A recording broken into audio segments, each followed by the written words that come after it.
Quincy Jones has been such an important part of my life. He's the one that nicknamed me The Voice. Okay. He says that Tim Story is the voice of encouragement of our generation, and then he doesn't play around. And I asked Quincy Jones one time, I said, how come some people with one hit don't have more hits?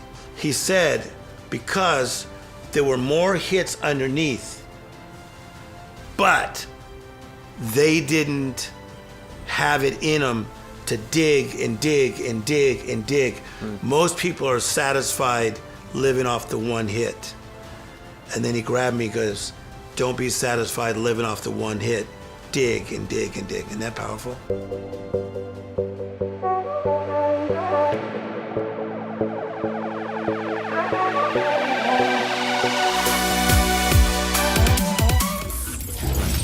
I am here with the legendary Tim Story talking about how to build a successful life coaching practice. This is a 10-part series. Up today is episode 7, how to have the right business partners, or just right partners? What are we going down with this one? Well, I think it's the right partners in life, like we're partners, but then you have to have the right business partners as well. So you want me to explain that? Yeah. Okay, so in anything that we do, so much emphasis is being the right person. So everybody's like, I'm vegan, or, I don't eat meat, or exercise. And you should be the right person, right? So you have to be the right person, but then people talk a lot about having the right plan. But you could be the right person with the right plan and have the wrong partners and mess the whole thing up. Okay. So we're talking about Tim Story, the life coach, right? Mm-hmm.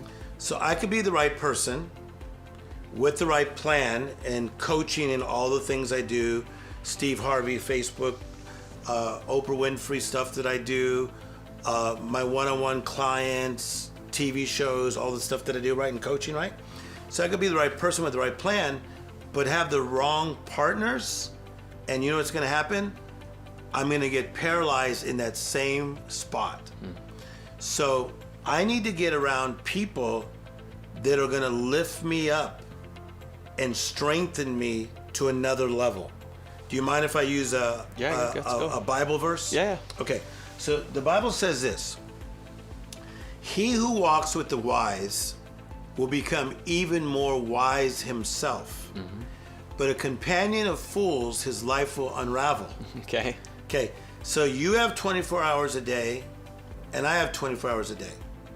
So in your line of business and my line of business, if we're not careful, we will have people that do not have wisdom that will try to come into our inner circle, and they will cause our life to begin to unravel. But if I partner with somebody who's wise, the Bible says I will stack up more wisdom. So in my 24 hours a day that I have, man, I want to walk with the wise, and I want to become more wise. I want to stack up more wisdom. So right person, right plan, got to stack up more wisdom. What do you suggest when the people who are the fools, who are unraveling you, are your parents, or your best friends, or your sister? Yes, okay. So what you got to do, you always have to be friendly, fair, but sometimes firm. So it's that great book called Boundaries. And so I am a pro at boundaries. I think I'm really good at boundaries. Okay. And so, on the spiritual tip, I got to go there again. That Jesus had levels of partners. He had the one, his father, that he spoke to. Then he had the 3, Peter, James, and John, the sons of thunder. Then he had the 12, in which Peter, James, and John were part of. Then he had the 70. To the 1, the father, he told him everything. To the 3, he told them a lot. To the 12, he told them a lot. To the 70, he spoke in parables. It's very powerful, right? So there are people that come into our life that are not supposed to know your inside stuff, because they may not be able to handle the truth. Even if that's your mom. Even if that's your mom. So you're nice to your mom, but you may speak to her in parables, because she may say to you, what are you talking about, this tour you're going on? Why so many cities? Make sense? Mm-hmm. But you know you're supposed to do it. So you respect her, you're friendly, you're fair, but you're firm in your own convictions, and you're like, oh, you know, Mom, that's an interesting way of looking at it. And then you book Las Vegas. And powerful stuff. Would you recommend then just avoiding topics that you know will trigger? Because there's got to be still enough, if it's your mom or your friend, there's enough love there on other topics. You talk about almost anything else except for this thing that you know is going to cause conflict. Okay, so we're talking about the right partners. Yeah. And we'll keep it on this whole life coaching thing, okay? Yeah. But I'm a coach, you're a coach, but we still have lives. So the family that we have, like they say, you don't pick your family, you're born into the family. So I got to deal with family dynamics, but that doesn't mean I'm going to tell all my family members what I'm really thinking. Because just because you're in my family doesn't mean you're in my 3 or my 12. You might be in my 70, so I'm going to speak to you in parables. So they may say to me, man, so what did Kanye say to you? I heard that he talked to you about something. I'll go, well, you know, he's a good guy, and we talked about his new music. I'm not going to tell him because they're going to go tell somebody else. Right. Right. Make sense? And so I think, again, we're always friendly, we're always fair, but we're still firm in our convictions and knowing that not everybody's going to get you. Here's another way of saying it. You cannot get an FM radio station on an AM dial. Somebody that was raised with you may have understood you at 15, but they don't understand you now. Make sense? Yeah. No, I hear you. So if you tell them all your dreams, they're not on the same frequency as you. On the business side of things, who are the types of partners that you need to have success as a life coach? Okay, here's the great thing about partnering with people. I don't know Richard Branson, but I can watch his TED Talk. I don't know Richard Branson, but I could read his biography.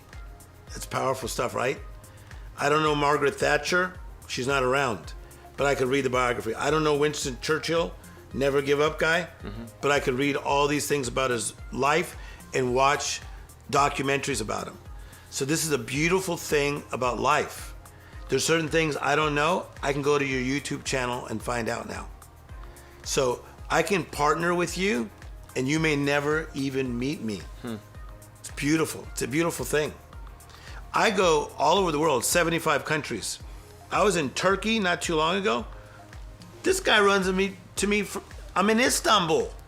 And he's like, hey, Tim Story, oh my God, I'm like your biggest fan. He was like quoting me left and right. Never met the guy. He's in Istanbul. Right. But he's partnering with me because he watches me. So that's a mentorship kind of partnership. Well, yeah. I mean, they could now read our books, hear us speak, hear a podcast, watch you on YouTube, and we don't all have to be best buddies. You could just take things that pertain to your life. But I do not believe that you could be a great life coach unless you have the right partners in your life. So I am constantly having to elevate my coaching skills because of the type of people I coach. So when you have one of the presidents, like a former president, who reads your book, like he read mine, as his devotional for months. So the type of coaching I do is at such an interesting level. I better have some access to some people that could give me some advice from time to time. And so where do you see as your next phase of partnerships, I guess? Who else do you need to be partnering with? You. Okay, great. No, I learn from people. See, I love Pharrell Williams, and he's always cool with me. But Pharrell, he talks about being a sponge. I'm a sponge. I'm learning from everybody that's in this room. So from you today, I see that mindset of yours, okay? I see your education. I see you're from Canada, but yet I don't see you're from Canada. Does that make sense? So there's so many sides of you that I'm learning. I'm learning how you do this broadcast that we're doing today. You're very disciplined. So I'm learning from you. So when I leave you today and you leave me, I just took a part of you. Thanks. No doubt. Great. So if I'm with Quincy Jones, I took a part of him. If I'm with you, I took a part of you. Quincy Jones said one of my favorite lines of all time. Give it to me. Not one drop of my self-worth comes from your opinion of me. Okay. You can't beat that. Quincy Jones has been such an important part of my life. He's the one that nicknamed me The Voice. Okay. He says that Tim Story is the voice of encouragement of our generation. And then he doesn't play around. He's the one that gave the label to Michael Jackson, the king of pop.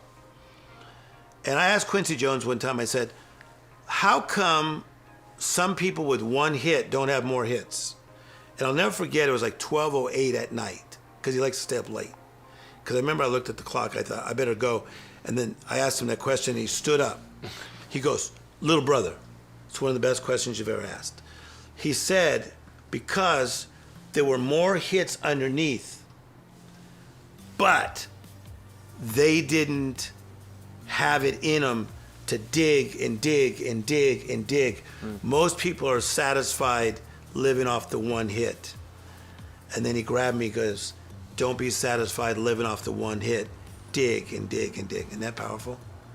Can't be satisfied, man. Gotta dig. I love it. Gotta have the right partners. That's what we're talking about. What are some other powerful questions you've asked? To you or to Quincy? Anybody. A good thing that I learned from Lee Iacocca. Iacocca was like Richard Branson before Branson, Jeff Bezos before Bezos. Is about this thing about pace and speed and everybody trying to do it all now. Iacocca says to me, it's not how fast you move your feet, it's how big your strides are. Bam, game over. I love it. So someone who's starting out, trying to be a life coach, trying to figure out who the right partners are for them, know that there's another gear inside them that they're not hitting yet. Yeah. And then pay attention to the people you resonate with. If you resonate with Tim Story, follow me. If you resonate with Iyanla Vanzant, follow her. If you resonate with Brene Brown, pay attention to her. So whoever you connect with, pay attention to them, learn from them. But again, as we talked about in an earlier segment, you've been born an original, don't die a copy. Mm-hmm. So mimic us at first, and then your own fresh style will emerge. How important do you think on that topic, do you think it is to try to learn from the person who you don't immediately connect with?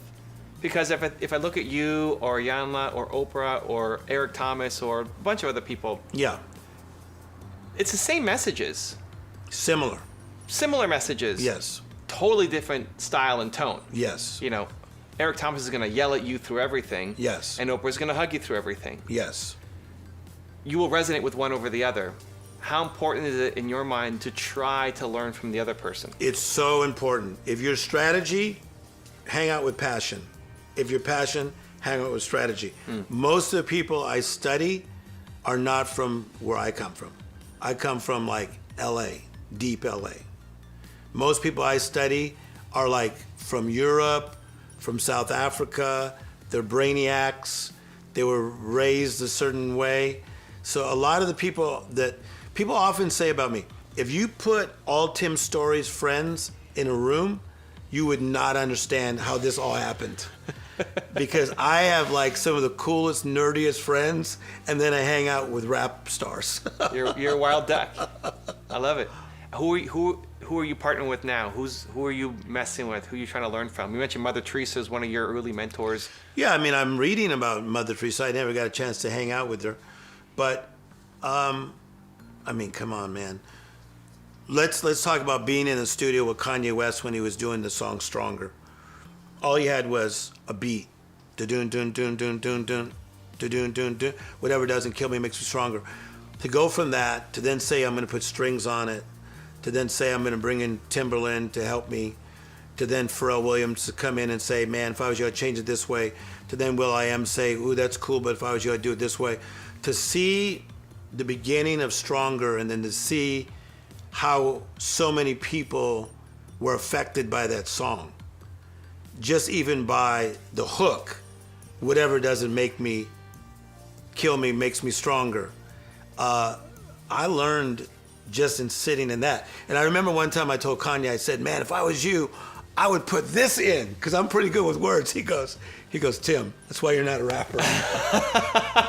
What's the Tim Story version of that song?